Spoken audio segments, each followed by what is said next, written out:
And we are live. Welcome back to another episode of Kingdom Kast. This is your host, formerly known as Bad Luck Chuck, at CPN for the win on all your social media platforms. Don't forget to like, subscribe, comment, and share on social media platforms. My guy country's on the top right, and we have a first-time special guest. He is the lead draft analyst at Arrowhead Addict. He also does some things over at FTN Fantasy, which was one of my favorite fantasy websites. I'd like to welcome Price Carter to the show. Price, how you doing, man? I'm doing okay. I'm gonna be like looking off to the side here. I'm a Nebraska fan, and Nebraska and Iowa are playing right now. Nebraska, Don't blame me. so it's tough. I'm not a big college basketball guy because hey, it's always going on during the draft, and quite frankly, as a Nebraska fan, there's not been a lot to pay attention to about college basketball. But now we're good at basketball and not good at football, so here we are. So I'm watching the Oscars and the Sweet 16. Somebody made a joke.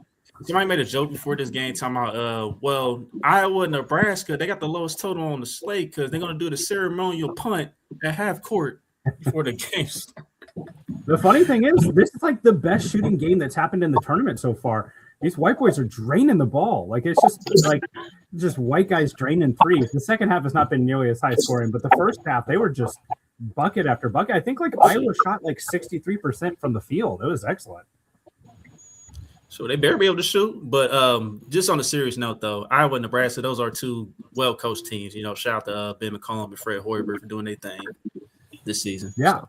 Yeah, I'm a Northwest Missouri State alumni, so it's tough for me to see Nebraska hopefully beat Ben McCollum, but it's a very cool story, and I wish him the best. He's just been a rocket ship 1 year at Drake, and now he's in the Sweet 16. That's awesome. Absolutely. All right, so let's go and get this party started, man. We're here for draft talk. As everyone knows, we're just slightly under a month away from the real thing kicking off. Things kind of died down a little bit. Fans have gone nuts over Patrick Mahomes getting out on the practice field or training facility and throwing the ball some. Travis Kelce, we got final details on his contract. It's really a 1 year deal with 2 void years. So, yeah, we got that going on. I know, but we got pro days too, man. Miami pro day just happened. Texas Tech pro day happened today. And, Chiefs fans are looking at 2 guys hopefully being there number 9. David Bailey, just more like wishful thinking. Ruben Bain, probably more realistic options. So, yeah, we got that going on. So country, want to kick it off, man? Yeah, you sound like the Matrix right now, son. I don't know what's going on. I do. Yeah, it was kind of flowing in and out, but it's all good. We good. What did you say? I'm sorry. I'm having one of those days.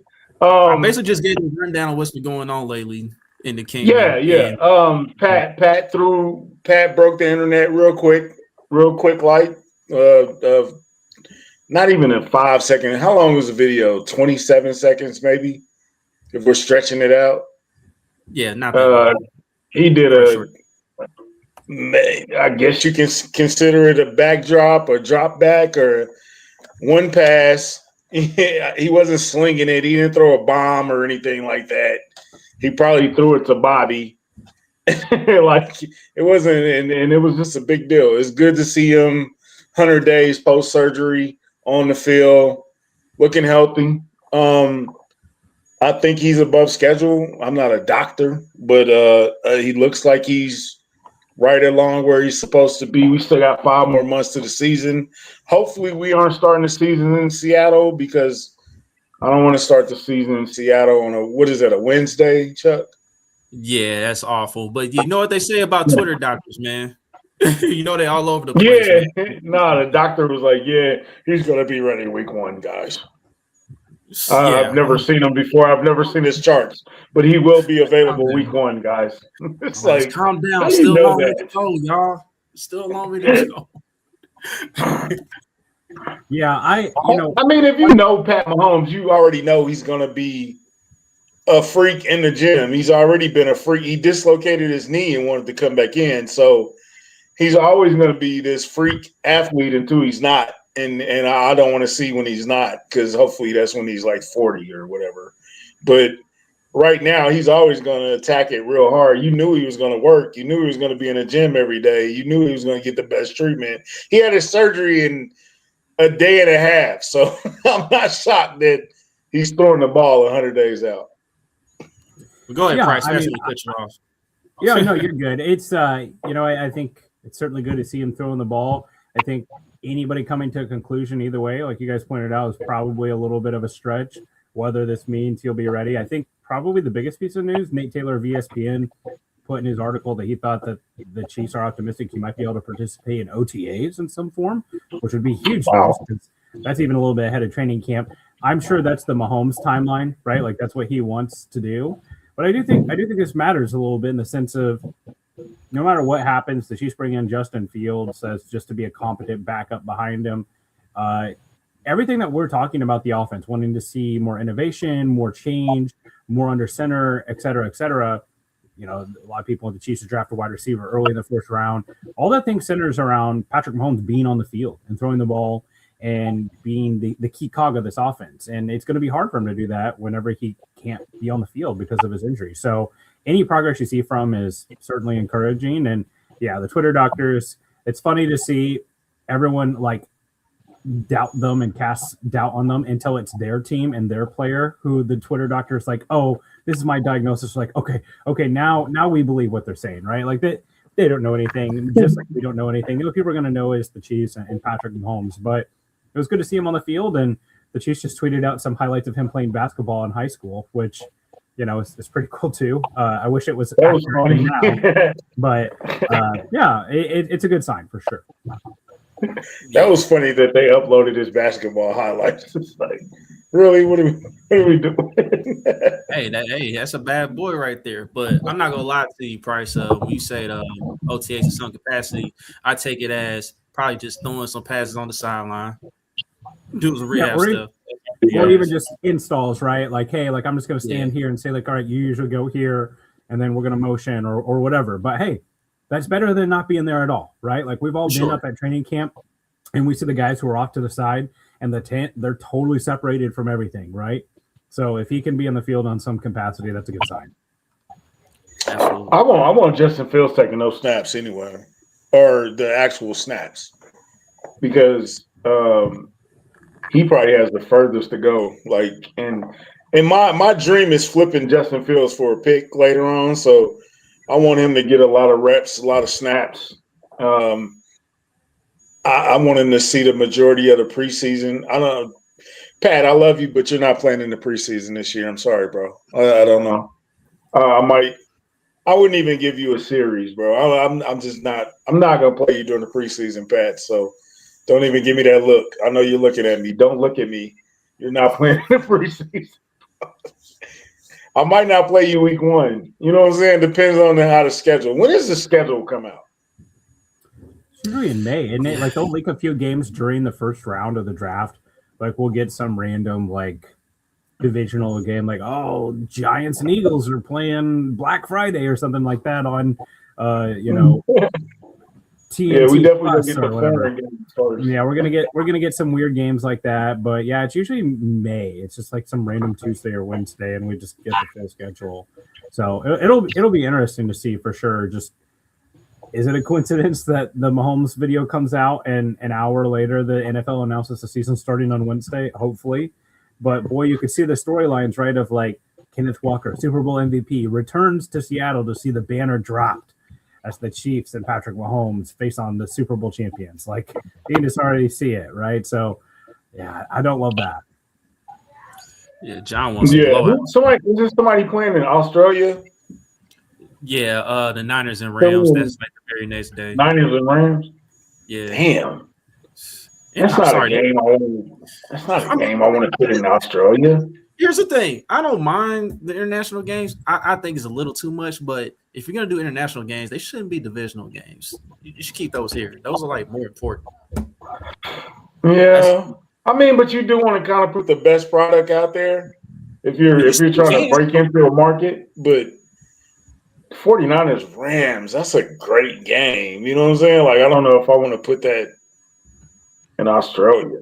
That's what I'm saying. Like divisional games, they more important. They should stay here. I mean, you can still put a good product out there without being a divisional game. You know, Now, Saints and Bucks. I might be able to put that out there. yeah, don't clown the NFC South like that.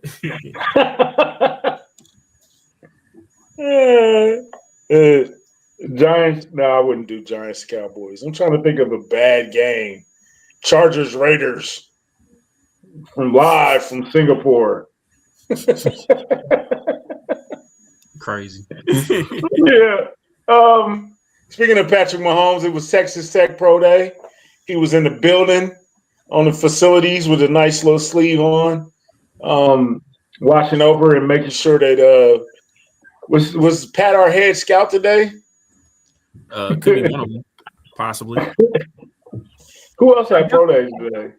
I've definitely been interested to see, like, will the Chiefs take a Texas Tech player this year? I believe Mahomes is the last Texas Tech player that they've drafted. They've had a couple of UDFAs in at some point, but there's gobs of talent there this year, right? Like, it's almost hard to evaluate Lee Hunter, David Bailey, Romello Height, even Jacob Rodriguez, because of how great that defense was as a whole. Especially when you factor in it's the Big 12, right? Like, some of these SEC defenses, like the Georgia defenses or the Bama defenses, like, the level of competition they're facing on the other side, it's a little bit more fair. But what the Texas Tech was doing to some of those offensive lines is just brutal. But yeah, man, I mean, there's so much talent, and it even goes on down the board. Like, offensively, there's not nearly as much, but Reggie Vigil, I believe, he's kind of a nice, like, down the field option, a day 3 wide receiver. Cole, hold on, let me make sure I pronounce his name correctly here. Cole Wisniewski. Wisniewski? Yeah, he's a safety, like, just right time, right place. Kind of more of an in the box type of guy. Like, he's another option. The defense got tons of options, so I certainly will be interested to see if the Chiefs do end up taking a Texas Tech player. And I just love, like, I can't think of another player right now in professional sports, period, that is as involved with their alma mater in the NIL space, in the recruiting phase, going on College Game Day and talking and stuff during the bye week about when his team's playing big games. Like, it's just a really great look for a program, by the way, that's not some big blue blood and he's trying to turn it into. So it's a great look for him. It's very cool. Yeah. He made Adidas put their money where their mouth is. They got he's damn near the sponsor, right? They're Mahomes brand, right? They're not even Adidas. They're a Mahomes school. Yeah, they've got the brand, his logo on stuff, and he put in a cool, like, AI / like virtual reality simulator for the quarterback room where you can, like, stand in there and it'll simulate stuff and throw the ball. And he's sponsored, I believe it's like 8 athletes from various sports at Texas Tech that are full, like, NIL collective from him. There's even a cool picture of him taken, and it's not just men's football. It's basketball, it's women's softball. So it's really neat, and I love seeing that. Yeah, they got a picture in softball. She's she's a baller. Yeah. But yeah, just one thing Adidas need to do. They need to make better cleats or shoes for Patrick Mahomes moving forward. I mean, I need him to do better designs, man. If he's gonna be with Adidas, that's just me though. But anyway, I want him with Nike. But anyway, Bryce, if you were gonna take a Texas Tech athlete, you get your choice. You get one though. Who would you take? It's tough. I think, like, scheme probably comes into this a lot. I do truly enjoy watching David Bailey play. He is dynamic. He has such a quick first step. He gets to places in a game that he frankly has no business getting. Like, some of those RPO like screens where basically the quarterback gets the ball, he's not even getting the spirals out and just fires it out there. He comes close or has tipped those in the past just from his pure first step. With that being said, I don't want the Chiefs to draft a player at 9 and be afraid that they're not going to play them, right? Like, we can put Arvell Reese into this bucket and other players like that, where it's just like, I don't want to be afraid of that. So same answer there goes a little bit with Lee Hunter. With the Chiefs bringing in Kairos Tonga, they've not had a ton of just pure nose tackles. Mike Pennell and Derek Nottie, those guys have been playing close to like 30-40% of the snaps. So would they bring in another pure nose tackle? I love Lee Hunter. Lee Hunter's my number one interior defensive lineman in the class because I think he brings some pass rush juice as a run stuffer, and he just was dominant this year. For me, Jacob Rodriguez makes a lot of sense too. I think he'd be a great replacement for Drew Tranquil long term. Bring him in and have him grow for a year and get some part-time snaps. I think that's probably my pick is Jacob Rodriguez, and what he is as a turnover guy and how dynamic he is getting his hands as the ball. It's fantastic. And he's a guy whose wife is stationed in Kansas. She's a Black Hawk helicopter pilot. He's been married for 3 years. Tons of intangibles. Mahomes is advocating for him to be in New York for the Heisman. So I just really like his game. And I think you put him next to Nick Bolton and hopefully eventually he can start playing on third downs. That would be a great sign because he does have better movement skills than Bolton, and he's a smart guy. He was the captain of that very cerebral, very talented defense. So it's probably Jacob Rodriguez, but Lee Hunter would probably be second. That's a great answer. Listen, I've been a huge advocate of Jacob Rodriguez. Me too. So just mainly just getting out there. Snaps right away at the linebacker position because we need speed. We need speed at that linebacker position. If it came down to Bailey or Rodriguez, who would you choose though? I love Bailey. I think Bailey just represents a change from what we've been doing, and that's kind of what I'm looking for. Is some type of we can't keep doing the same old. It's just we got to break out of the norm a little bit, and he kind of represents that to me of a break from the norm. You feel me? Yeah, and I totally get people wanting to do that. I would just think about it like this: is look at what the Seahawks just did defensively. The Seahawks don't really have this speed demon pass rusher. Their defense is a lot more similar to what the Chiefs is, where it's we're going to defend the run and we're going to have big bodies on the outside that can hold up at the point of attack, have cornerbacks that can rally and tackle as well too, so we can be more dynamic in the blitz game. So I wouldn't necessarily look at it as like because we don't use this type of player, we can't win this way. I just think it's the way that they ask their players to use. Like I talked to it the other day, like you can't go to a restaurant, say you love the food, but then be like, oh, but I don't like the ingredients. I don't like where the ingredients came from. Like, unless you're someone who doesn't like what Steve Spagnuolo put on the field as a defensive coordinator, I disagree with you. You've got to like the ingredients, which is the recipes that they're using. They just not use these type of guys. And like I said, I don't want to feel the uneasiness of like, okay, if you took Arvell Reese with pick 9, now what? What's the plan? Is he going to get, is there going to be some disconnect there? So obviously very talented players there with David Bailey or Arvell Reese. I do think that there are some nice in-betweens that could give a little bit of what country's looking for, where we're looking for speed off the edge, but still have some power, like Gabe Akis out of Illinois. I also really like Malachi Lawrence, who's gotten a ton of buzz, put on a great performance at the Combine, the UCF. He's another guy that I think his body type is pretty close to Felix Anudike-Uzomah as far as when he was coming out of K-State, where he's just not going to be a total nothing in the run game. So it'll be interesting to see how that plays out, though. I totally get people wanting to go a different direction. Yeah. I like Rodriguez, man. I don't know if he's going to be there at 40, and I don't know if I would take him at 29 either. But the Cowboys might take him at, 20? Don't the Cowboys got 20, and what else they got? 12 and 20? Yeah, I'm going to say, do you think is Rodriguez stopping moving up lately? Because I've been seeing mid-round pick this entire time. Like, is he moving up? Why not Rodriguez moving up, man? You got obviously the consensus with Styles and Reese there at the top, and then after that, it kind of comes down to flavors a little bit. Like there's CJ Allen out of Georgia, which I think teams are going to like him a lot more than maybe the common fan analyst does, because he's one of those guys that was just asked to do a lot. If you watch him, he actually is moving backwards quite a bit more than most college linebackers as far as dropping into coverage and what he's asked to do. The linebacker out of Texas, what is his name? Anthony Hill. He had a really good combine performance. He didn't do everything, but he's another guy that I think teams will like. And then you got Rodriguez, who we've covered as well, too. And then there's even some other guys like Jake Galde out of Cincinnati. It's an interesting linebacker there at class. There's some real talent there. And I think, for Kansas City folks, Josiah Trotter Jr.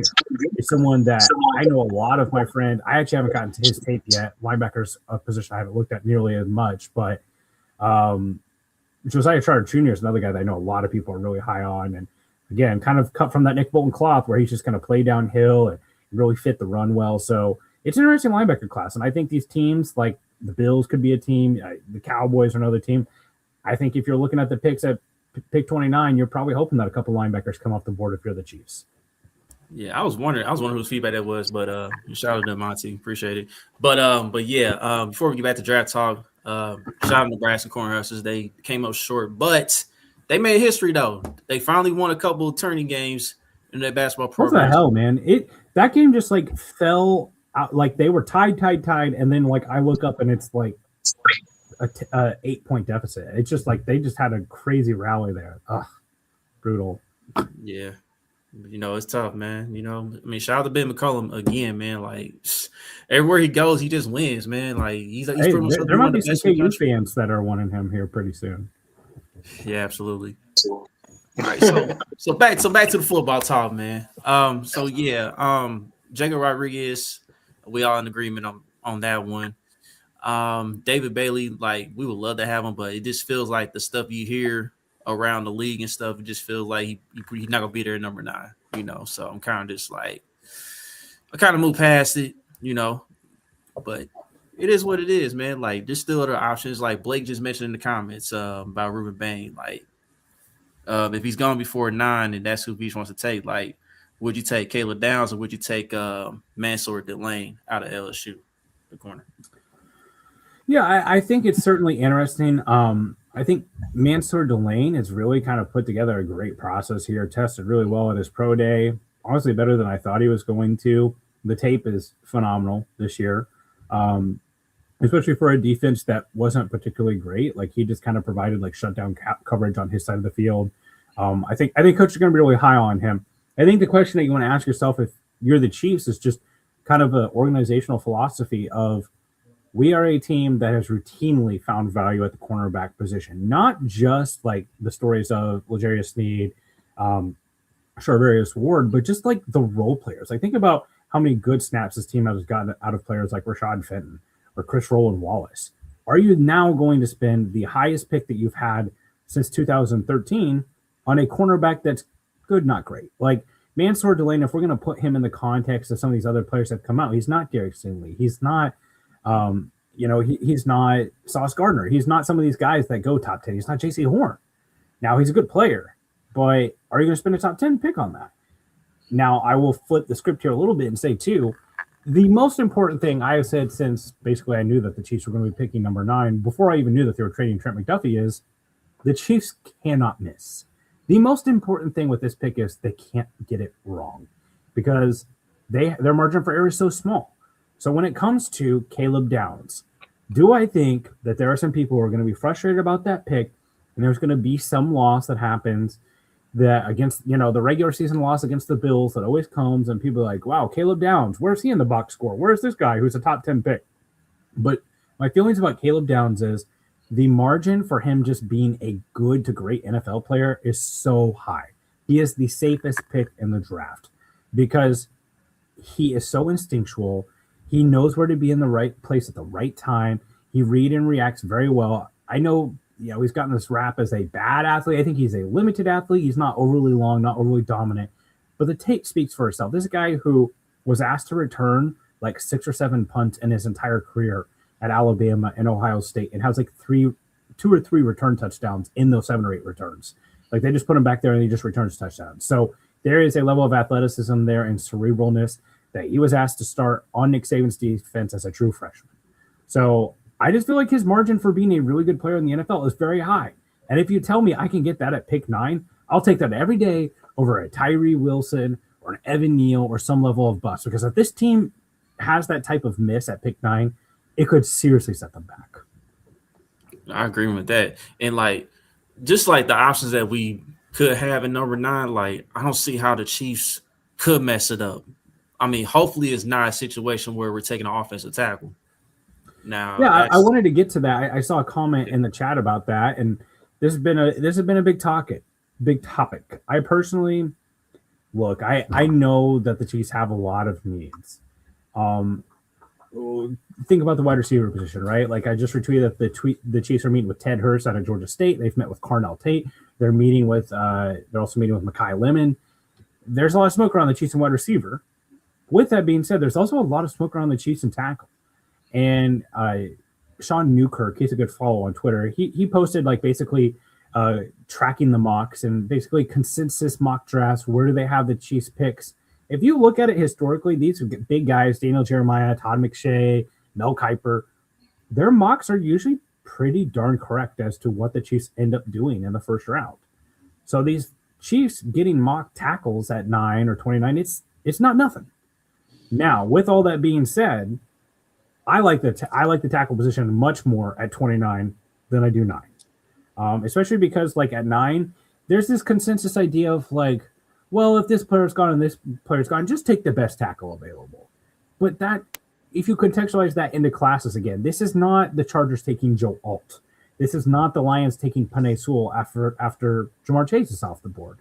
Francis Mauigoa is a really nice prospect as far as his recruiting profile, a 5-star guy with NFL bloodlines, IMG Academy, team captain, pays off his parents' house with his NIL. Like, just great kid.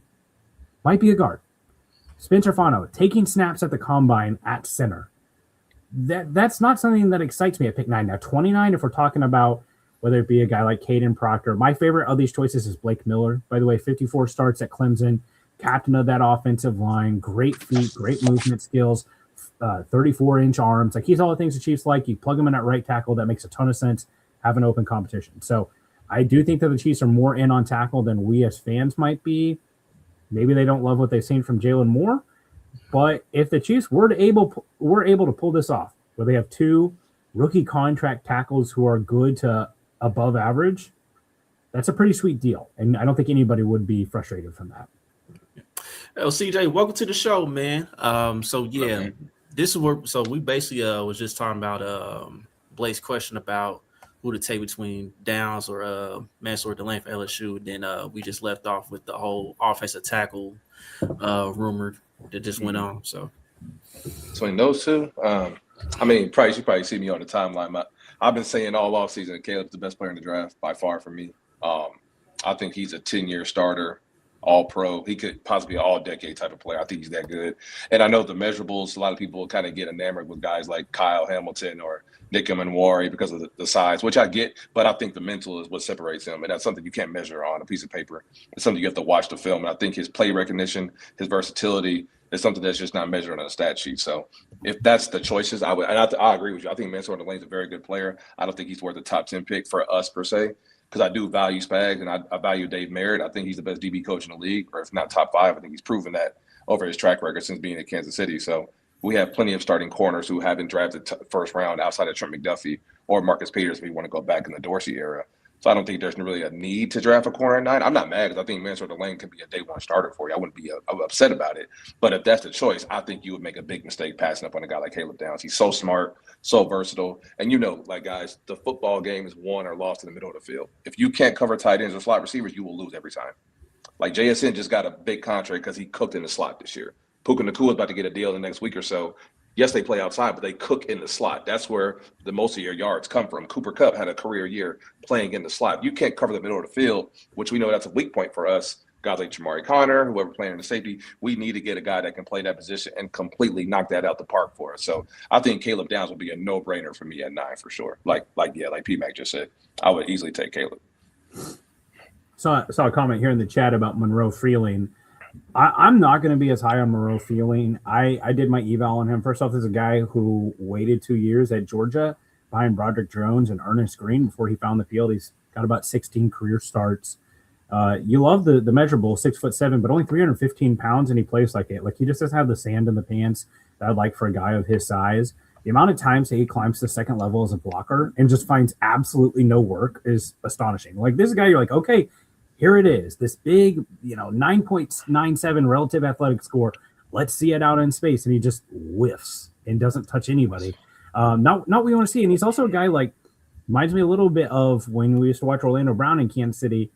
Body type's very, very different for those two guys, but he is losing slowly rather than winning as a pass blocker. We're pushing guys up the arc. We're bending at the waist. The hands are a work in progress. I could not get behind getting Monroe Freeling as a top 10 pick, especially whenever you factor in there's another guy that someone's going to have to transition to right tackle.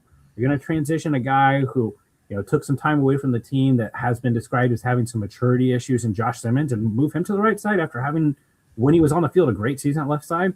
Or you're going to do Monroe Freeland, a guy who is still very much a work in progress. The Chiefs took a 30 visit with Caden Proctor per Field Yates. That's another one. Here's what I'll say about Proctor. He is the type. We just talked about Orlando Brown. It reminds me a lot of Orlando Brown. The only thing I'll say about him is that when you've got a guy that big, that long, that powerful, his margin for error goes up so much.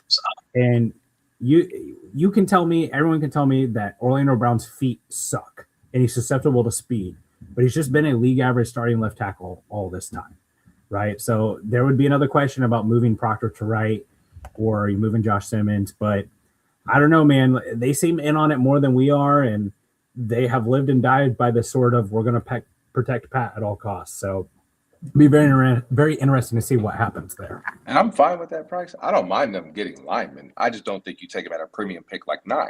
We don't expect to be here again. Right tackle is not a like left tackle. If we were in a position where we were looking for a left tackle still, we didn't have Josh Simmons, I'd be all for drafting a tackle at 9.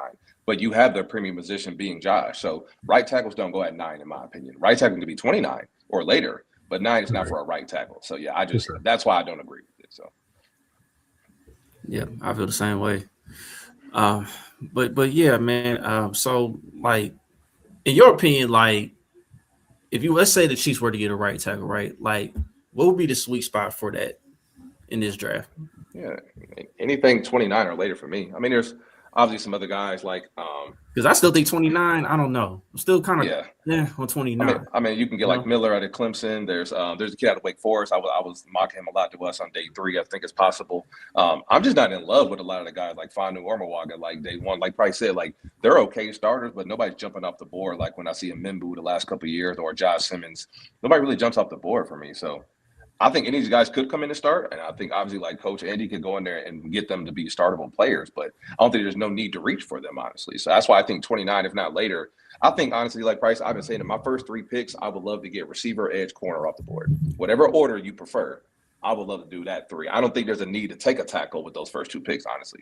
I understand we want to protect Pat, but I don't really see a drop off in Jalen Moore's game unless there's something wrong with his medicals and his knee injury is a major concern. The way he played, I don't think there was a more like guy you can give an unsung hero award to. He played left tackle when Josh left for a whole month, and he held it. Did a pretty good job at that. And then you put him back at right when Jawan went down, and he did that too. So for me to say like we're just gonna give up on Jalen Moore at being a starting right tackle, if you want to get depth behind and bring in some competition, I'm all for that. But to clearly say going into the season right now, Jalen Moore cannot be a starting right tackle, I think that's completely false. I think Jalen Moore can start for you right now, if not for the whole season, if he's healthy, of course. Yeah, and it kind of gets into this whole thing of like, okay, so what? We have to have like 5 perfect linemen? Yeah, like every offensive line has a weak link. You're showing out all this cash for Creed and for Trey Smith and Tuamatia put together a good year. And yeah, I totally get it. And I think like looking at it, I think one thing that's working in the Chiefs' advantage here, you guys talked about the stack of wide receiver, edge, tackle, wide receiver, edge, defensive back. Looking at this, I think like probably the 2 best positions in the class besides tight end, and there's probably going to be 1 tight end going in the first round and Kenyon Sadiq, but the other position's edge. Listen to all these names that all are getting like first round buzz. Like I've seen all these names as first round picks: Bain, Bailey, Reese, Parker, Folk, Messidor, Young, Howell, Thomas. So that's our Mason Thomas, Malachi Lawrence, Gabe Akis. That's 10 guys. So what's the over under on like 9.5? Like, do we really think that the league is going to take 9 to 10 edge rushers in the first 32 picks? Like other teams are going to push up their needs. Like, the Browns, like they're going to force an offensive line need probably. I don't know. I just think like 29 or 40, there could still be a sweet spot there for an edge rusher. I agree. Because we do this all the time. Like I always think back to the 2024 draft. Like it was so common to see Suamataia at the Chiefs at 32 that year. They get him at the bottom of the second, right? Like teams, they start pushing up their needs like they need. Yeah, so yeah. I think that there's a chance that Zion Young or Gabe Akis or Malachi Lawrence or someone like that is sitting there because you're going to have teams that are going to force a defensive back or force a wide receiver or something like that. So I certainly think it's possible. And going back to the Caleb Downs discussion a little bit too, I mean, maybe you look at pick 9 as like, hey, we truly want to take what we feel is the safest, best player here, even if that's not at a high positional value like safety, or maybe they're just really bullish on Sadiq or something like that, and want to take him there. And then they look at it and they can like, okay, well, we know we can moneyball cornerback. And also something that I've just been thinking about a little bit. I'm not sure I love the idea of it. One of those terrible aggregator accounts tweeted out that the Chiefs or Chargers are basically like the finalists for Tyreek Hill. If the Chiefs like just go out there and bring back Tyreek Hill, their wide receiver room is pretty good for this year. Better than it was last year. Better than it was last year, especially if you operate under the principle of them actually using Tyquan Thornton. Yep. They could basically set out wide receiver until like late day 2, early day 3, and there's some names there too. So absolutely, I don't know. So I could see that happening, like them devaluing a position that we're all valuing way more. So it'll be very interesting to see how it plays out. If I had to bet my money price, I think 9 is coming down between Caleb Downs and Cardinal Tate. I think one of them's in Kansas City. Obviously, Ruben Bain is my number one choice, but like you said, I think him and Bailey are both gone, unfortunately. So I think one of those Ohio State boys will be in Kansas City. Honestly, if I had to put my money on it. Yeah, the country. If you look, you had something to say earlier. I know you had a little interference. No, I'm good. Okay. Well, speaking of Carnell Tate, I want to ask you this, man, because there are a small group of Chiefs fans that have questions about Carnell Tate, whether he's like a true number one or not. Some people think he's just a wide receiver too. But you mentioned CJ, the track record of Ohio State wide receivers. I mean, I think that's well known. Like they've been shelling out wide receiver ones. It feels like every year for like almost a decade now. Mm-hmm. Marvin Harrison been the one that's been like hit or miss. I think situations part of it. Part of it's him too. But everybody else has pretty much been a hit. Absolutely. What's your feelings about Carnell Tate? If he I was think number 9. I mean, like overall, like my wide receiver 1 for this class will be Jordan Tyson, if not for the injuries. But I think Carnell Tate is easily 2 or 3. Whether you want to say you like Mekhi Lemon or not, I love Carnell Tate, and it's more so fit based for us. For us, Carnell Tate is the best receiver fit because we need a true X, somebody who can go down the field, kind of just like the Tyquan Thornton role, to catch the ball in between traffic, somebody we can throw the ball up to, and Pat doesn't have to be perfect when being accurate. So, and obviously when you talk about all the Ohio State receivers, they all produced. And Chuck, to your point, the one that's probably like people were like the lowest on, they didn't have the most hype, was probably JSN, and he just got all pro. They thought he was a slot receiver only. So look where he is now. So and then Terry McLaurin was like, I think he was a mid-round pick. He was wide receiver 3 on those teams back in the day for Ohio State. So Marvin had the most hype out of all the ones coming out, rightfully so, because of his name and his dad, and he dominated at school. But he obviously hasn't lived up to the hype coming into the league, but still a productive receiver. I think anybody in this panel would take Marvin Harrison on our team. I wouldn't be mad at it. So I think Carnell Tate's going to produce, honestly. He's had, 800 yards. He sat out 2 games, so I'm going to count that as 1,000. Yeah, 700 yards the year before, being wide receiver 3 behind Emeka Egbuka, another productive receiver out of Ohio State, and playing with Jeremiah Smith the last 2 years. And he had no disrespect. He had Will Howard playing quarterback 2 years ago. And Egbuka's about to be wide receiver 1 at Tampa soon. Exactly. So it's like every receiver that's, no matter how much you want to say, the proof is in the pudding. The product is a good product. If I get a receiver from Ohio State, at the worst they're going to be is who? Who's the worst receiver to come out of Ohio State the last 6 receivers? Is it Marvin? He's the worst one? And that's not even a bad receiver. What's his name? It was on the Panthers and on the Bills there for a little bit. More of a gadget guy. Curtis Samuel. Yeah. Kind of a little bit. I forgot about him. And he was like a running back /. He like you said, gadget player. Yeah, he's Percy Harvin kind of. Exactly. All of their real receivers are average to all pro. Like Chris Olave, an all pro. JSN's an all pro. Emeka Egbuka had a really good rookie year. Garrett Wilson's been a 1,000-yard receiver with the Jets, who are awful. Like Marvin's in his second year, so he's still pending. all of their receivers' floors are average to all pro. So if we're getting an average to all pro receiver, any of us in here would take that. And we need that because we don't have a true X receiver that we haven't had in a very long time. So I think Cardell Tate would make sense for this team. And we're seeing the contracts these receivers are getting. Why not get ahead of the curve to have a guy for another 5 years? We all agree we're going to take receivers every year with the Mahomes era. So why not get a guy who comes from a school, has the track record, he's produced, he has a trait that you don't have on your team right now outside of Thornton. So it checks too many boxes for me. Yeah, I think you hit the nail on the head there, CJ. Like the likelihood that I feel like teams are going to like, I always go back to when it was Kelsey, Tyreek, and Mahomes, where like every fan base would come into Kansas City and be like, "Look, you just slow down Kelsey and Tyreek, and you can beat the Chiefs." And then like they look up and they've combined for like 220 and 3 touchdowns. It's like it's a lot easier said than done. Facts. I don't view Tate as that type of guy where it's like no matter what we do, we can't stop him. For sure. He's never been a one at Ohio State. There's some really obvious reasons there, like you mentioned. I think what he is he's going to be a guy that's going to have a game that goes for 110 and 2. And it's just like, my God, this guy is just like the best player on the field. And then there's going to be like 2 games where he goes for like 30 yards each. And I just think like, but what he can do stretching the field, what he can do, like this is a guy who had 1 drop the entire season. Unfortunately, I was just about to say that. Unfortunately, it was on the big stage, but ranks in the 99th percentile contested catch rate. By the way, something like very underrated about him, he comes into Kansas City, he'll be the best blocking wide receiver they have day one. He is a great blocker, was asked to reduce inside quite a bit in those condensed formations and dig out guys on the edge too. And, you know, I know that there's some concerns about him being a bigger wide receiver and how the Chiefs haven't really used that. This is a guy who's open all the time on tape, right? This is not Denzel Boston. This isn't Keon Coleman. This isn't Malachi Fields. This is a guy who's creating separation all the time, despite being bigger. And by the way, right now, like I would venture to say that Tyquan Thornton's probably closer to 190. Like he measured in about 181, 182 at the combine. He's put on some weight. That's right about like 6'2", 193 is what he is. So like they're very similar in size and stature. So we've seen the Chiefs use this guy and use this type of player effectively. And we saw Mahomes and Thornton really hit it off really quick at camp. And he trusts Thornton. He's throwing it up to him.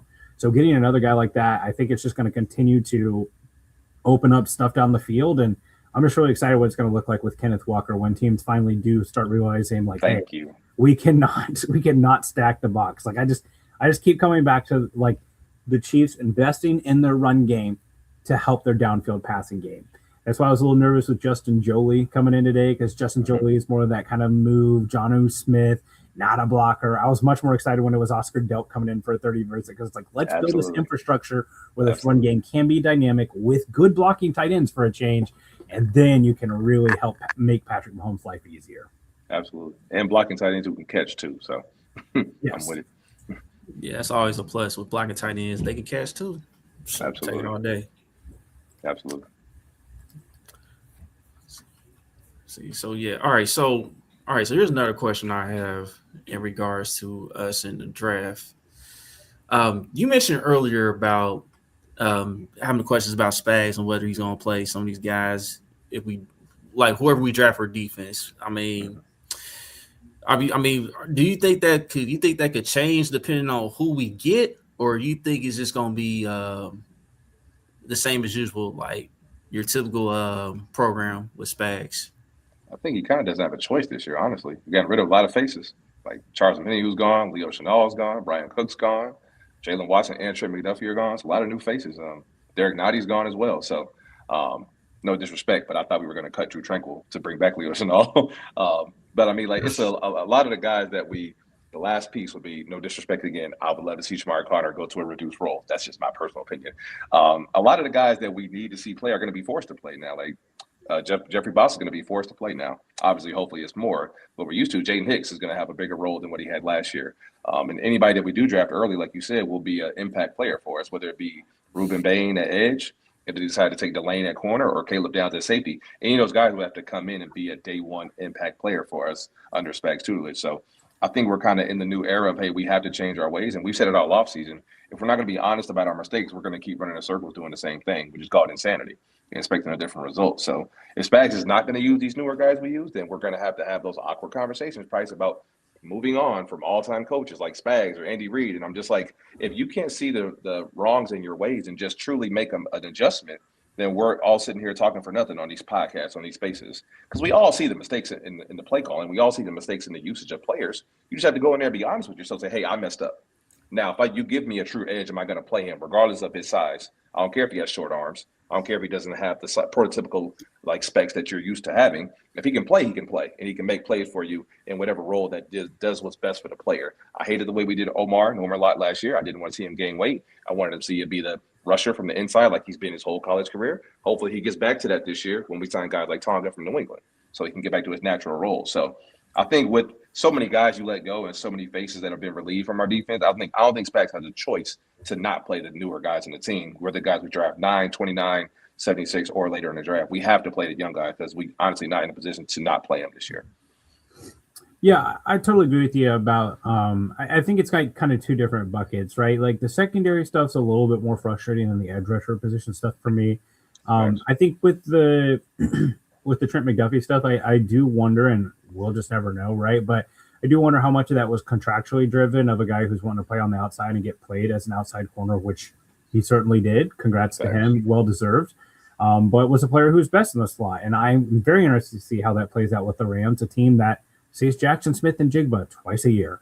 Is he going to be playing in the slot against JSN? That seems like a great fit, especially when you sign Jalen Watson in addition to that, right? A guy who's on the outside. So continually putting Shamari Connor in the slot is frustrating whenever it's very clear that is not where he's best. Now, he did play more safety this year than he did in the year prior. And it's also worth mentioning that the Chiefs secondary was much healthier this year. McDuffie, got hurt towards the back end of the year, but Jalen Watson was there for most of the year. The reluctance to play rookies is frustrating as well, too. Whether it be Jaden Hicks, who seemed to kind of go MIA this year, Noel Williams, who struggled to find the field after looking very promising in his first couple of years. The edge position, I will lean towards Spags a little bit here. Look, right now you look at the guys who are the top sack getters in the NFL. It's Brian Burns, Nick Bonito, and I'm trying to think. There might be one other guy who is like a true speed guy who it doesn't bring much against the run. Right now, the NFL is so effective at running the ball that if you're getting manhandled on early downs and not getting in a position where you can pin your ears back and rush the passer, it doesn't matter. Because if you're in 3rd and 3, it's over. Winning on early downs with strong-handed edge defenders matters. And if you can only be on the field in pass rushing downs, that just naturally decreases your value. I look at Nick Bonito, a guy who is viewed as one of the best pass rushers in the league. 0 sacks in the playoffs this year for New England. Why? Because they played 2 teams that could really run the ball, played some games in the snow. He was mitigated, right? And versus you look at what the Seahawks did, and it can be a dangerous game, by the way, just looking at how the Super Bowls are won and trying to re-emulate that. But they go get Tank Lawrence from Dallas, who's a guy who a lot of similarities to Frank Clark and some of the other edge rushers Chiefs have had there. His ability to stay on the field and just be an ass kicker in the run game and then win with power. If you can't win with power in the NFL at the edge, nothing else matters because you're going to get against big body tackles with power with their ability to anchor, right? Like we just talked about Orlando Brown a little bit ago. He's a guy you might be able to get him with speed, but you're never going to get inside his inside shoulder. So I just think that it's a kind of, you got to be this tall to get on this right. And if you can't defend the run and have power, it's really hard. So I'll side with him there, but yeah, they've got to turn over that secondary. I know that they brought in Gilman. I know that they brought in Kohu. But there's a lot of guys I think make some sense on day 2 and day 3 to make the secondary more dynamic. The biggest difference I would think about the Chiefs secondary, going back obviously 2018, that defense was terrible. When that defense started getting bad again in 2021 and 2020, you just didn't see players crashing downhill. Then they switch over to the young defense in 2022. Every bubble screen, every throw out in the flat. You just got these defenders crashing downhill and being really taking that away. And that athleticism was back. That's why I love Keontae Scott, a guy who's just an absolute demon coming down the field, blowing up those plays as a tackler. And I think that's what they got to get back to. They got to get those type of guys back in there that can take those easy yardage away. Absolutely. Man, Keontae Scott was on my wish list. He's on my safety list as well. Yeah, because I don't know how much that changes with the signing of Darth Darth Cater, as Yeah. Phil calls him. He calls him Darth Cater. So Darth Vader. I mean, he's coming in as a guy that's trying to compete because obviously Yeah. 2 years ago when he was healthy, he was a full-time starter in Miami, but he missed last year due to injury. So he's a guy that's coming in competing for a job. You definitely have to bring in depth. I think this is a draft where you get at least, obviously, 2 DBs, of course, 1 safety, 1 corner. But if they wanted to double up and get 2 safeties or 2 corners, nobody in here would bat an eye. So he's definitely on my list of favorite safeties, along with guys like Bud Clark and obviously Caleb Downs, Genesis, or obviously the kid from Toledo, Dylan out of Oregon. You know, all the favorites, the obvious guys for sure. Yeah. So, Country, you got anything? Yeah. Is there an eventual Chris Jones replacement out there that you see? I know it's not easy to be Chris Jones at all, and he's like a generational guy. But is there a guy, and I'm thinking of a particular guy, you know I'm thinking about, CJ. Do you see a potential of looking forward to the future of Chris Jones? Yeah, I mean, obviously, Caleb Banks is one of everybody's favorite player in the draft. damn near the measurables are damn near the same. Obviously, heavy-handed. That's probably my favorite part about his game. He moves grown men off the ball, similar to Ruben Bain. So he would be the closest like body type guys that looks like Chris coming out of college. But there's plenty of other. This D tackle class is very good. There's other guys like obviously Lee Hunter. We mocked him a lot to us. Big Citrus out of Ohio State, Dominique Orange. Obviously Christian Miller out of Georgia as well as another D tackle. I think that could start day 1 for you. So there's plenty of guys at D tackle. That's why we love this D line class. I'm glad we're in this position we are now because there's so many guys you can get. But those would be like some of my favorite guys if we wanted to come in and that could impact and play day 1 next to Omar, next to Tonka, and take the pressure off of Chris. Those would be like my favorite guys for sure that I think could come in and have a day 1 impact. Yeah, defensive tackle is pretty rough this year, especially if you're looking at penetrating 3 techs. I think nose tackle is definitely stronger. Like you know, Caden McDonald fits in that. I like McDonald for the Chiefs a little bit more than like a Lee Hunter or Dominique Orange, because Hunter or McDonald does have some more lateral agility to his game. He's not flashed as much as a pass rusher as Lee Hunter has, but it's not great. Like you know, we'd be remiss without mentioning Peter Woods, who's just had a really rough process and a really rough last year. Just look at the difference between him and his teammate TJ Parker, who comes out and has a really nice Senior Bowl, has a nice combine. Not so much for Woods, who shows up at the combine sub 300 pounds and doesn't do anything basically but measure. Then has his pro day a little bit over 300 pounds, and then gets injured and not able to complete his 40. Only runs a 10-yard split because of a hamstring injury. We're talking about 3rd or 4th percentile arm length again for him, which is something that's really underrated. Like everyone wants to dog on Ruben Bain's arms, but like Howell, R. Mason Thomas, Peter Woods, there's a lot of small arms in this class. But it's not a great penetrating 3 tech class. Like you talk about maybe like a Christian Miller, I think like as a guy who probably out of Georgia is probably a guy who deserves some more 1st round buzz, especially the back end of the 1st. He actually does have a nice blend of like can hold up against the run. He was used a lot in stunts and games that Georgia defense is always kind of weaving in and out. But he has some pass rush ability. Grayson Holton out of Oklahoma, he's kind of cut from a similar cloth as Omar Norman Lott. He played more snaps than Lott did. But like a guy who is a smaller body, lateral agility is great, nice pass rush moves, pass rush productivity is there. But Caleb Banks, man, I got to tell you, like we did a do not draft list on our show this week, and Caleb Banks was on my list. When you combine multiple foot injuries for a guy at over 330 pounds, the tape is not great. Like there's not a lot of like, dang, there's Caleb Banks out there like dominating reps. He has the most like just like, oh, so close to making a play, but doesn't. Like if this man could wrap up and tackle, whether it be a running back or a quarterback in the backfield, his highlight reel would be much better. This season, he was supposed to, basically be out the whole year with that foot injury. Then his family starts getting on to, this is not my report, by the way, this is Todd McShay, who says like his family starts getting on to him about losing NIL, losing draft stock. So then he goes out and plays, looks bad, should have never been on the field, a net negative.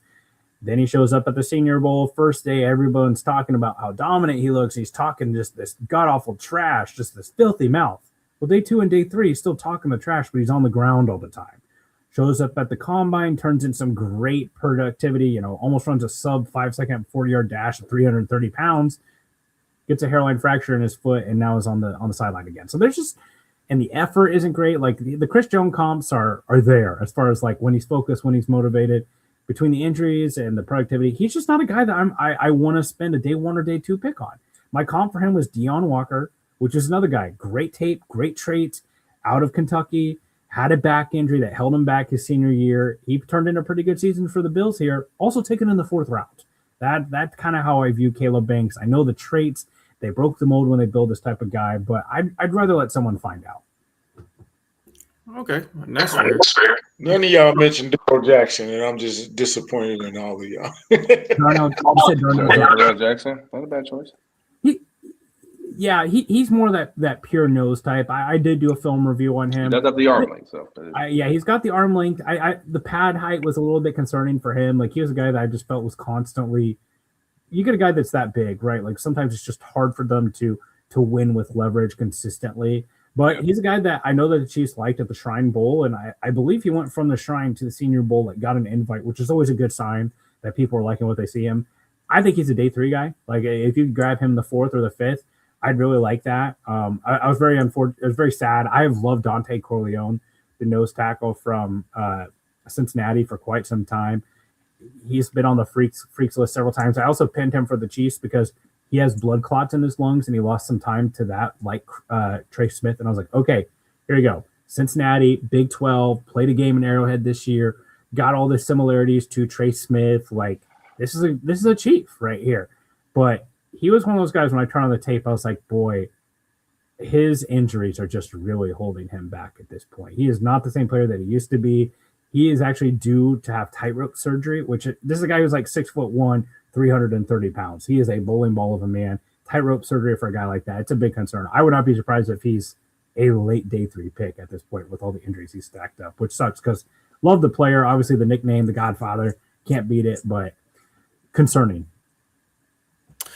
So I'm gonna go back to this comment here, then wrap it up with Ruben Bain here. So I'm gonna go to what my guy Eric Knight said. What position do you have the least amount of faith in the Chiefs developing average players and the confidence starters? You think that's the position that the Chiefs should use high picks on? Edge. Not even close. We haven't shown the ability to develop a real edge since Justin or Tamba. So edge is my Carl Laftis is the one success story there. Exactly. And it's like I think, and when I look at George, I think of him as like a secondary rusher. He's not your primary rusher. He can be your second best pass rusher on your team, which I think is valid. But when I take a guy in the 1st round, I would prefer for him to be my primary rusher. So obviously, when Chris Jones is done playing football, who's going to be the guy that creates double teams? I don't think it's going to be a guy like George. So that's why I would much rather prefer to draft a guy like Ruben Bain at 9, so we can get that guy in the building just to disrupt a guy that's versatile, play across the line, and just make George's life so much easier. And like Price's point earlier, we have guys who are good at, like, if you want to set the edge, if you want guys like George to do that, stop the run, yes, they can do that. We need guys that can beat one-on-ones and get to the quarterback. So obviously David Bailey's a dream scenario, but we know that's probably more than likely not going to happen. So we need a guy in this room that can get to the quarterback, whether it's not a Ruben Bain, it can be a Zion Young, TJ Parker. We need a guy that can be a primary rusher. So I think that's the one we've had the most struggle with developing. So yeah, definitely edge for me. Yep, I'm in the same boat. Edge. It's been a long time. Karlaftis, like you said, secondary guy, not like your number one true pass rusher. He's kind of average for right now. But if you get a guy like Ruben Bain alongside him, then it's cool. Like, George can maybe improve upon that because he'll have somebody on the other side that can take the tension away from him. Absolutely. And you can move Ruben around, move him inside, obviously next to Omar. Chris gets more rest off the field as well, can rotate some guys in. So that pick would make a lot of sense. So hopefully he's there at 9, but we'll see.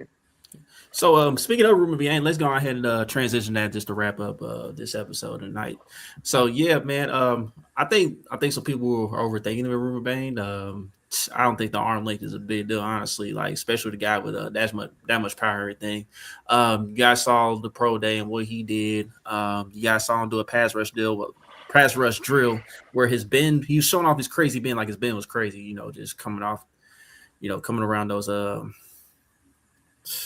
losing it, dog. Yep. Yeah, I got a little brain fart there. But anyway, he was interviewing with Cameron Wolf, and he was comparing Mike Tyson. He was like, Mike Tyson wasn't the tallest, he wasn't the longest, but when you felt him, you felt him. You kept your distance, and Ruben was just comparing himself to that from that standpoint. And I saw somebody on Twitter, my guy Slip. He said, "Give me Mike Tyson at number 9." I said, "Hey, I am with you, dog." We don't see him play enough games to know that Ruben Baines Jr. is the real deal. So, he's a disruptor, man. He plays all across the line, and like Country just said, if there's anybody that you want to take the load off of Chris Jones, and obviously he's not a full-time D tackle, but the thing I love about Ruben's game is he can play all across the D line. If you want to play 3 tech, he'll do that. You want to play 5 tech, he'll do that. And I think he's a guy that can play on multiple fronts as well. So I think he's the perfect mixture of a dog and physicality that we need up front. And he'll light a fire under a guy like George and, obviously Gelati and make those guys want to be better. And we know Chris Jones loves guys who are dogs who can come in and make plays they want. So, and he's not afraid to go out there and beat a double team and obviously beat someone off the edge. And obviously the arm length is a concern for some people. But when you move grown men like that, again, he has heavy hands. That's one of my favorite traits about any D lineman. If you can move grown men out the way, the arm length don't matter. When you can literally move someone out the way and get to the quarterback. So he's just a disruptor. He's never. I don't think Ruben Baines is going to be a high sack guy. I think David Bailey will probably have more sacks in his career, but the better overall D line prospect, I would go to Ruben Baines just because of the physicality he plays with, the versatility. You can play him anywhere across the D line is invaluable, especially when you're rushing on third down. You can rush from inside if you need be. You can move Chris out to the edge if on experimental downs, and if you want to have a NASCAR package, he could be out there as well. So I just think he just makes too much sense for us at 9, obviously. CJ, And I remember you joked when you saw a clip of him catching passes as a wide receiver. He's like, "Don't show Spags this." Please, God, please, no. Spags, if I ever see George Karlaftis dropping coverage in my life, I will probably crash out. I'm not gonna lie. Oh, it gets worse. I've got clips on my timeline from the work I do over FTN where I chart for the Chiefs. I chart their passing formations, trips right, like 3x1, whatever. And there's Omar Norman Lott dropping in coverage. Like it does happen. You are right. You're right. They do spot drop stuff where it's more about just messing up the vision than it is actually just like getting your hands up. Occupying zones, right? But it does happen, right? I have this theory about the draft, and we need to do it with someone. We need someone who pays really close to college football all season long, locked in on the draft until the college football championship is over. The confetti's flying. Fernando Mendoza's doing his thing, talking to whoever, Tracy Wolfson, and then we just take that guy, we take away his phone, his computer, all access to social media, and lock him in the basement. Then we bring him up like a week or two before the draft, and we go, who is the best player? Who should these teams draft? And he'll be like, oh, you got to take Ruben Bain. He just dominated the college football playoff. He was incredible. Surely he's just like the consensus number 2 overall pick in the draft. He's like, well, here's the thing. His arms and, he didn't test and all that. And like we get all this like groupthink on stuff whenever in reality, like I just come back to this, right? I try to pull these kind of like minuscule stats. David Bailey and Ruben Bain are the only edge prospects in the last 5 years with 80 pressures or more, 35 or more run stops, and a 21% or higher pass rush win rate versus via PFF. 5 years. That's Will Anderson. That's Dallas Turner. Any player you want to take. Yep. Yeah, that's all those guys. That's really special stuff.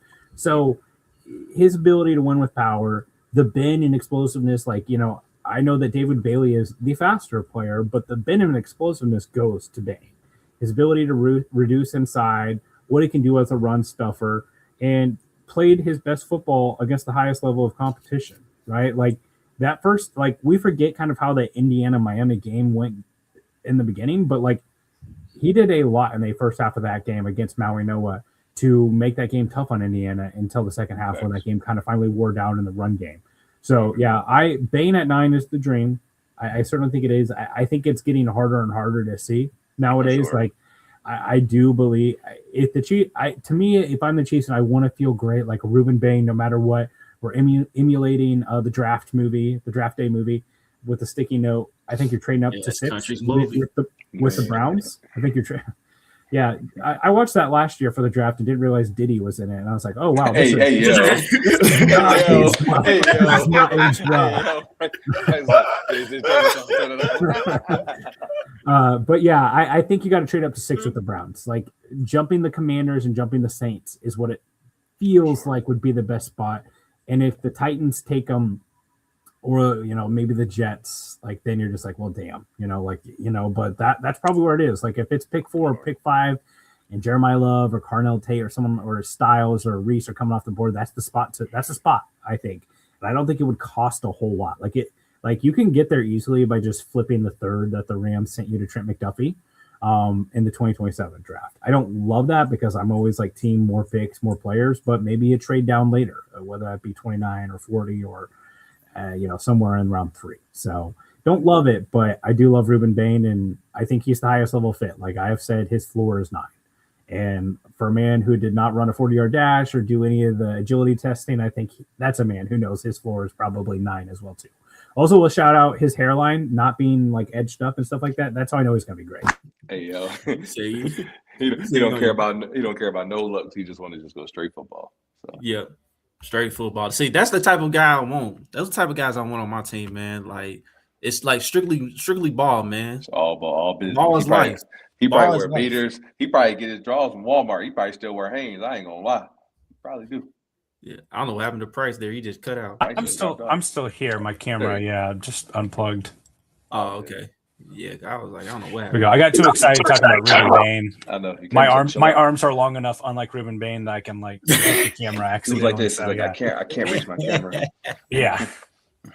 But Price, are you saying Diddy was not a great agent during that movie? Hey yo.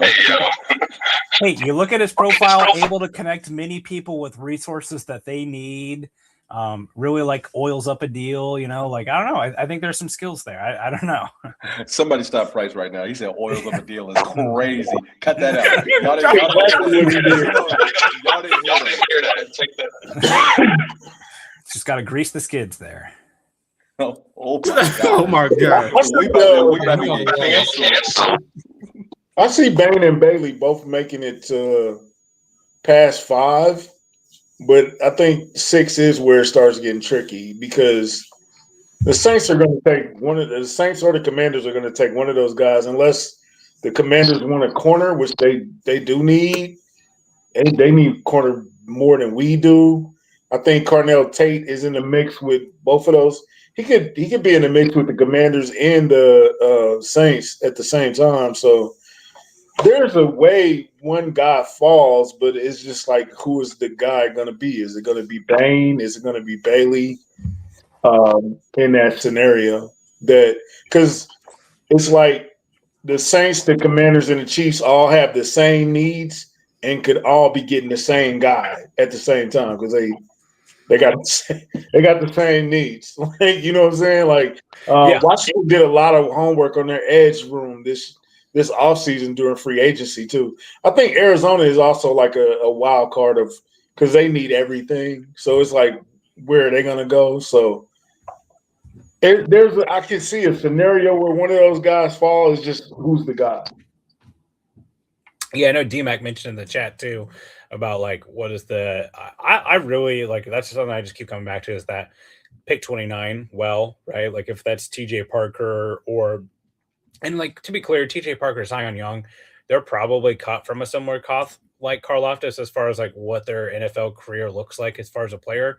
But something I always come back to, Charles Omenihu and Mike Dana were brutal last year as pass rushers. What they did on a snap per snap basis was truly dreadful. If you could clone George Karlaftis and put him on the other side, the Chiefs pass rush would be a lot better.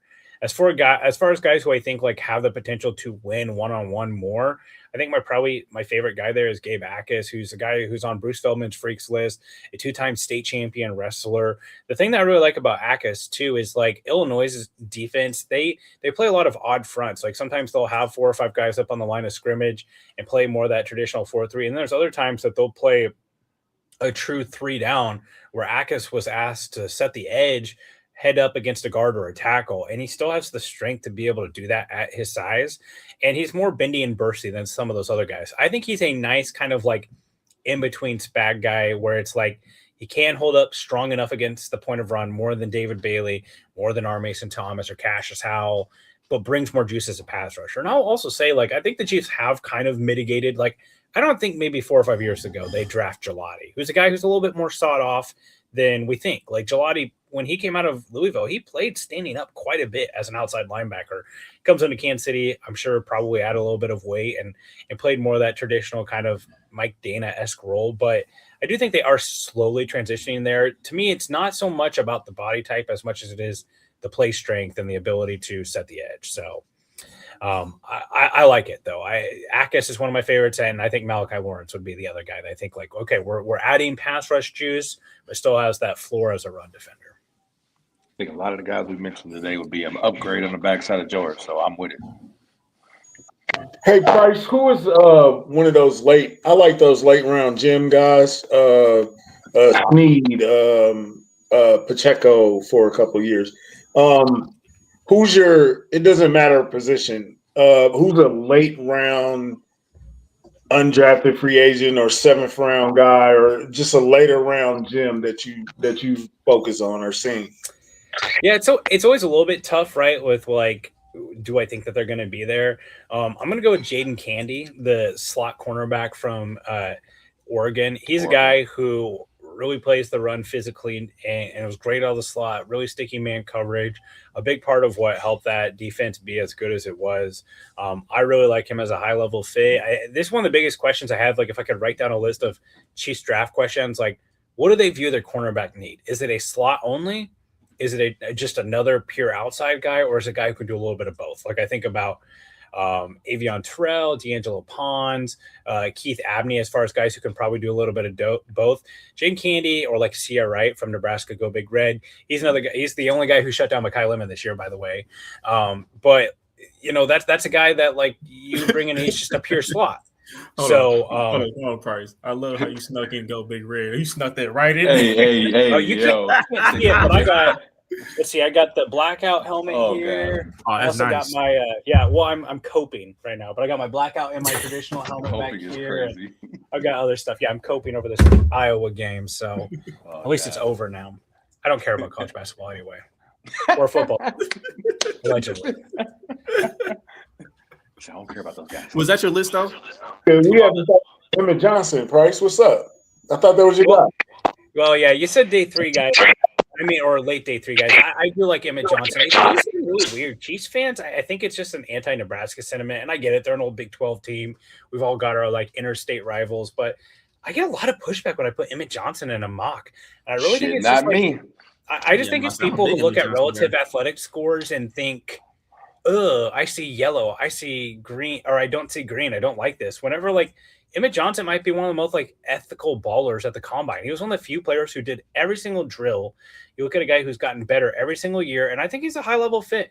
This is a guy who was asked a lot because Nebraska runs this like interesting combination of like air raid versus like traditional downhill run game because their offensive coordinator used to be the head coach at Houston. They will flex him out wide and ask him to run drag and shallow crosses and slants and more than just screens and flare outs. So he's probably the most productive like pass catching back in this class, other than like a Damon Claiborne, who's a much different body type. He's not going to hit home runs like a Jeremiah Love or a Mike Washington, but he's going to rip off those chunk gains. Like my comp for him has been kind of like Rashard White, who, you know, a Kansas City kid. I think his high end could be maybe towards like that Bucky Irving or, you know, type of realm. But he's shifty, good vision, an all right pass blocker, not great there in that area. But I do love Emmett Johnson. I think he's a really high level fit for what the Chiefs do. And, you know, you're looking for a guy who Kenneth Walker has missed 10 games in his career. So is this a guy who could carry the load when Kenneth Walker goes down? And I think Emmett Johnson definitely fits that realm. Yeah, I'm probably number one fan on That's my favorite guy. That's my guy too. I got everybody just in time, P-Mac. Yes, sir. Just in time. Because P-Mac, tell the people who you compared Emmett Johnson to. Oh God. And you don't like it, but I don't care because you just need to look at the measurables and everything. And how you doing, Price, man? I love good. working what you do at Arrowhead Addict and everything. So it is none other than Alvin Kamara. There it is. Okay. Hey, I appreciate the enthusiasm. I certainly hope it's true. I don't see the long speed there with Emmett, but hey, Emmett Johnson had a ton of breakaway runs this season, so I definitely think it's possible. The running back position's interesting this year, right? Because like one of my favorite pairings for Kenneth Walker and DeMarcado is Katron Allen. guy they call Fat Man out of Penn State. A big Yeah. downhill guy who rips off chunk gains. Good vision. Like, I love that because like that's just a guy who can eat reps on early downs, rip off those 10 to 15 yards, nice power, low center of gravity, an all right pass protector. And that's a guy that you can plug in if Walker goes down and pairs well with DeMarcado and Brashard Smith. Absolutely. I agree with you there because like we look at Katron Allen, like Katron Allen to me kind of gives you a bit Kyle Monangai vibes because you saw what he did for the Chicago Bears last year with his big body. And he's just that guy that's that early down running back that just come in and just give you that work, especially like Zach Charbonnet did for the Seahawks last season.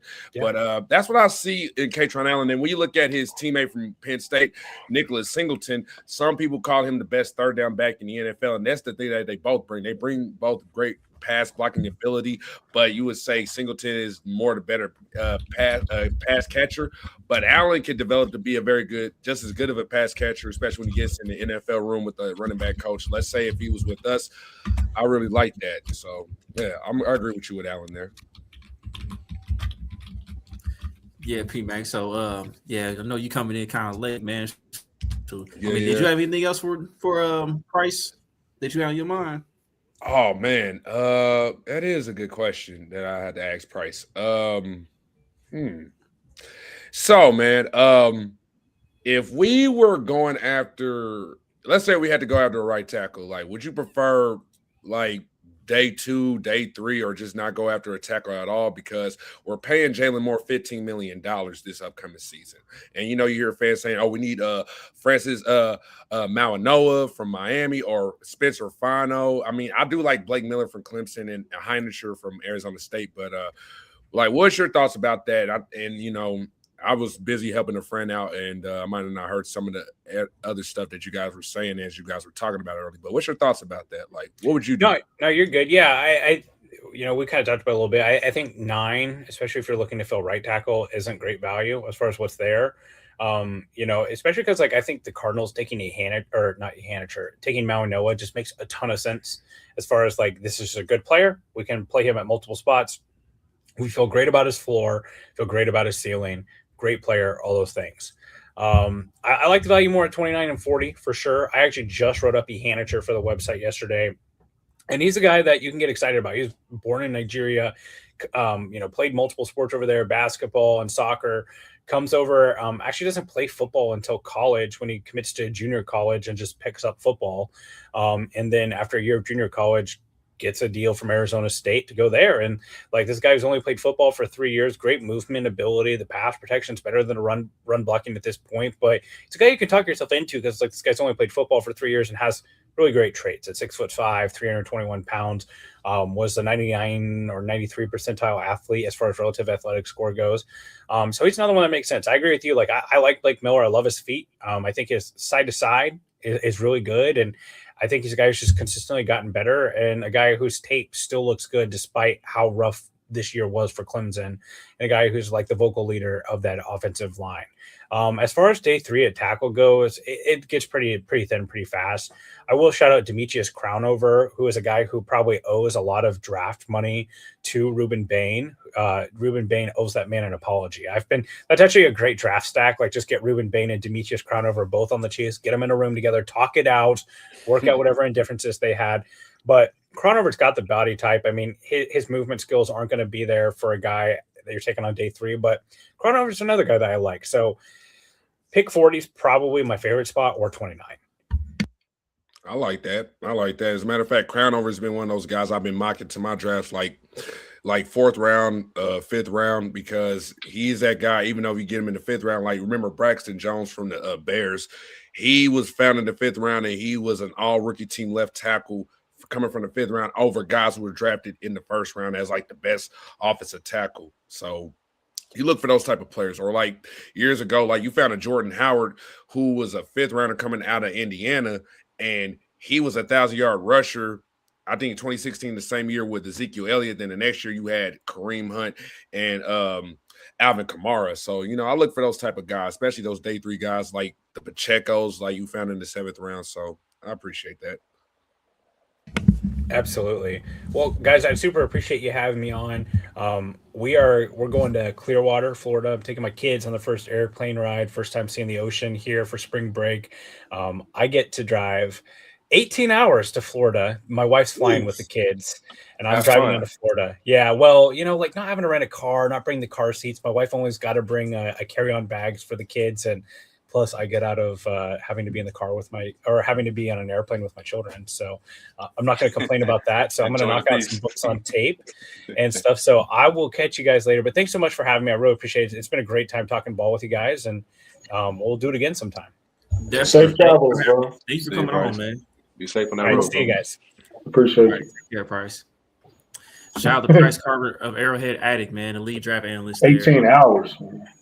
Yeah. Yeah, Hey, man. I can do that. relate, I ain't had to man. do that in a while. Listen, I did my that limit, one time, never again. my limit is 8 hours driving Boy. straight. That's I've been it. driving. straight, I've bro. been driving so Man, much. In my 12 life, is bro. easy, bro. Yeah, You you can can do do 12 that. easy. I'll take what you guys did and raise y'all driving from Lawrence, Kansas to Pittsburgh and then back, and then driving from here again to DC and back from DC to here. My cousin Pittsburgh, drove from DC. Pennsylvania, He said that Pittsburgh, that bad. I've I ain't done never been 18 to hours. Pittsburgh. I drove to Cali from here, so I did that with my brother-in-law. We were going to buy a car, so we had to go out there and get it. But I've done that one time. I did Atlanta 12 hours all the time. I've done 10 hours, but I've done Virginia. Once you drive so much, bro, you start getting over that shit, bro. Like 18 hours. Oh, you know what I did? Yeah. I did. Absolutely not. Absolutely not, bro. I drove to Galveston. Mm-hmm. I stopped in Oklahoma, Yeah. and I will never stop again because that just threw me all the way off. Like it threw I stopped at my mom's house and rested for like an hour, and it just, oh my god, Yeah, man, once you sleep, I you can't sleep, do. bro. I never do. Yeah, That's all. I broke I should have just drove straight through. Absolutely. Hey, For real. Monty, that's different. You know what I'm saying? Yeah, when you a trucker driver, like my pops was a truck driver, so I'm used to being on the road. But it's like Yeah. once you become an adult, bro, But y'all be, I'm mad. them Anything over 4 hours, truckers be truck, I ain't using them. doing it. Yeah, you feel me? Like Them truckers be using them enhancement drugs. you feel me? They stay up. They can help themselves stay up. Enhancement drugs is crazy. Dude, the enhancement. That is crazy. Trucker HGH. That is I got crazy. I got a lot of truckers in my side of the family, bro. Yeah, I know what y'all be using. We know what y'all That is be on, insane, bro. It ain't insane. It works. Help you stay up. Man, You got to get there, bro. They better than me. I'm not. I'm off this driving long stage- hours, bro. I'm cool. At this At this stage, it is stage of my gonna life, dog, I know a lot of truckers than I have previously in my life. Like in my 20s, I really didn't know anybody that was really trucking, but now, like I'm in my 30s, I know plenty of people that got into trucking. It's good money, great money, as a matter of fact. Sure, You got family in Texas, all of them, everybody in Texas got a D-Mac, truck. that's a fact. I cannot stand driving through Oklahoma. That is a fact. Oh It my is god! what it is, man. I try to avoid that state. Bro, as much as I can. it's nothing but flat land, bro. Literally nothing but flat land. It's Flat better land, than red Kansas, though. Flat land is all it is. Kansas is bad, bro. Same Kansas shit. Two lanes, bro. Be making me mad, bro. Oh, Yeah, Oklahoma got the thing where it's 55, then it be 35, then it be 55, then it be 35. You'd be like, And oh my god! And they doing this when they in two lanes. I'm like, bruh, how are you just doing all these speeds? And then you want me to get around people? See, this stupid. Y'all don't be okay. Them truck stops don't be cracking like that no more. That's what I'm saying. I don't stop at truck stops. I'm cool up that. I'm cool, brother. You ain't better get me. You thought you had one. He said, "I'm trying to avoid them." He said, "I'm trying to avoid the lot lizards." Man, my internet was messing up earlier. I'm sorry to have to apologize to Price. I wasn't able to really talk because my shit was fucking up. Yeah, but you're good now. I see. Your shit was tweaking earlier. We got this new internet, man. Don't tell my wife, man, but we got this new internet. Just let it over. So, but yeah, man. Hey, you had 3 trucks and you sold them all? Hey. Good money. All right, man. Who's your dream pick at 9, bro? Y'all have it changed? Anything changed? Anybody know? It's the same, bro. The bags didn't change it for you. Look, Them running the bags. Bane or Bailey. That's what I'm sticking with, bro. Even though Bailey probably Exactly. be gone, it's the same with me, dog. Same Bane or That Bailey. edge rusher, man. She don't watch the show, Green Bay. He said, "Don't worry about it, bro." I ain't gotta worry about it. She don't. She don't care about this podcasting thing. Hey, yo. Nah, man. Did Arvell Reese they ain't turn you off by the way he was running the bag? Everybody was tripping over how they was running the bags today, man. It was just crazy to me. I mean, what really turned me off of Arvell Reese is that he was basically a milk carton in that game against Miami in the playoffs. Like, it felt like you didn't hear his name all night. He didn't really make an impact at any point in the game. I mean, that's what kind of turned me off from him. Man, Carrington asked this question on the radio today. How did Ohio State not win a national title? Man, it's like because of Ruben Bain. Duh. I mean, look. No, but I'm saying they got so much talent on their team every year. Again, Ruben Bain and Messidor ruined that game. People don't. Everybody. Ohio State was the favorite coming to that game for good reason. Ruben Bain and Messidor wrecked that whole game plan. Ohio's O-line, Sean Country, could not block them from the beginning, from the first snap to the last snap. They couldn't block them. And Mark Fletcher had the game of his life running the ball up and down that all-time Ohio State defense. So the reason that Ohio State lost, their trenches were not good enough. Ohio State knocked them around on both sides of the ball. That's why they lost. And tell C-Dot stop asking them dumbass questions because he watched the game like all of us. So why are you asking questions? How did Ohio State lose? Miami whooped their ass. What you mean how they lost? Sorry. We all watched it. It was national television. We all watched it, bro. Everybody saw that shit, bro. That was an obvious. But go ahead, continue. Hey, CJ, you know how it always goes, man. All publicity is good publicity. Either if you know what you're talking about or if you don't, man. You know, it's like controversy sells today.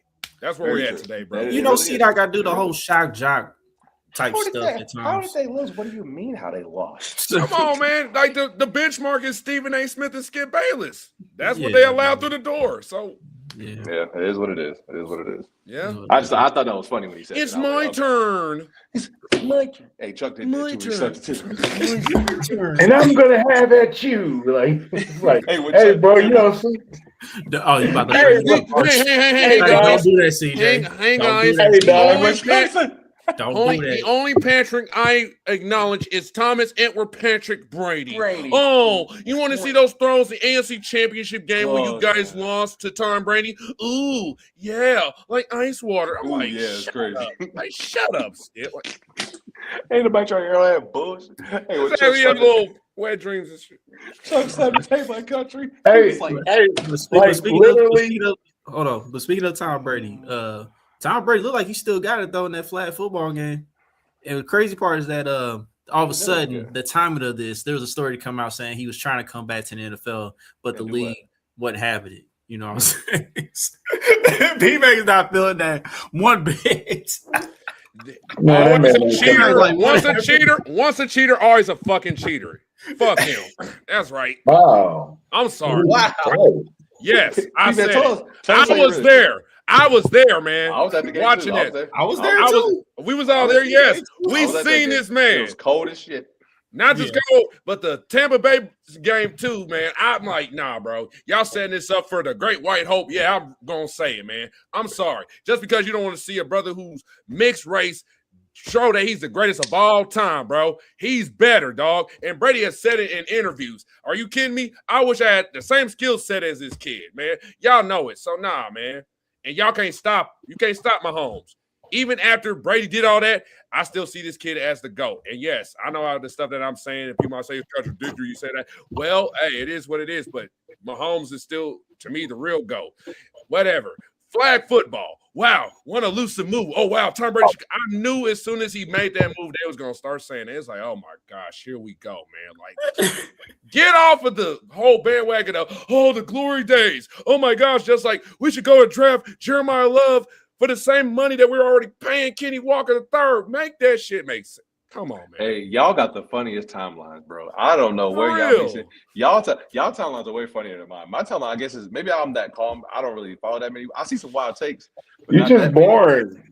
I guess my shit boring, bro. My shit Wait, boring. how is he boring? I guess How's I'm boring. CJ dog. boring? Because his timeline don't be on nothing, bro. My timeline be popping. P-Mac, shut up. Bro, Country got the funniest timeline, bro. Hey, I guarantee, bro. You go to Hey, they on your page, you may get lost there. they on your hairline. Come on, Del Monte. Hey, listen, hey, Del Monte, why don't you pull up the P-Mac spot? Yeah. Help a brother out. HBO. He said he ain't cutting his hair till we draft Ruben Bain. I'm on Ruben Bain time. Yeah, that's what I'm saying. P-Mac, that's what I'm about to say. P-Mac might be on Ruben Bain time, man. It is draft season. You know? Exactly. It's like what Matt Verderame said, and it was like, dang, man, you like Verderame diamonds or something. Because he said, you guys know it's that time of year when somebody say shit like, oh my gosh, Ty Simpson's the best quarterback in this draft class over Fernando Mendoza, where we just literally see this man throw the ball and even run through Miami going against Ruben Bain and Mazador, dog. If that's not enough to prove that you're the best quarterback, that you're that guy, I don't know what else is to convince a guy. Like I mentioned, that's where we're at today. I mean, that's very true. Controversy sells. Yeah, that's world. But yeah, P-Mac in Lawrence, Kansas, though, Del Monte. I don't know if you willing to make that drive. All right, man, whatever. It's Lawrence is Lawrence. I mean, let's just say like LFK, man, Lawrence, fucking Kansas. I mean, on my way here just 2 days ago, they would just announce, "Oh, is Bill going to leave?" and all that. I'm like, well, it's up to him, man. I mean, I wouldn't be surprised if he does leave or if he just stays one more year. All I know is Jacques is going to get that next head coach's spot, man. But all I gotta say is thank you for what you did for us, Peterson. But good riddance. We ain't got time for that shit no more, man. Damn. Now let's go get some guys who really want to help us win, man. The stuff I heard lately about Derek Peterson, he might be another Royce White. I mean, I hope that's not the case. Hey, we know you're biased, Chuck. So your opinion don't. How am I being biased? Because we know you biased, bro. You didn't hear about him being scared of you know you biased, man. You didn't hear about that. I ain't seen a Keon Coleman highlight in a long time. That's very true. You can sub out the Keon for something else because it's something different every other day. I know D-Mac ain't talking because lately his contributions to the group chat have not been football related. That's for damn sure. Hey, why you talking? Scooby-Doo.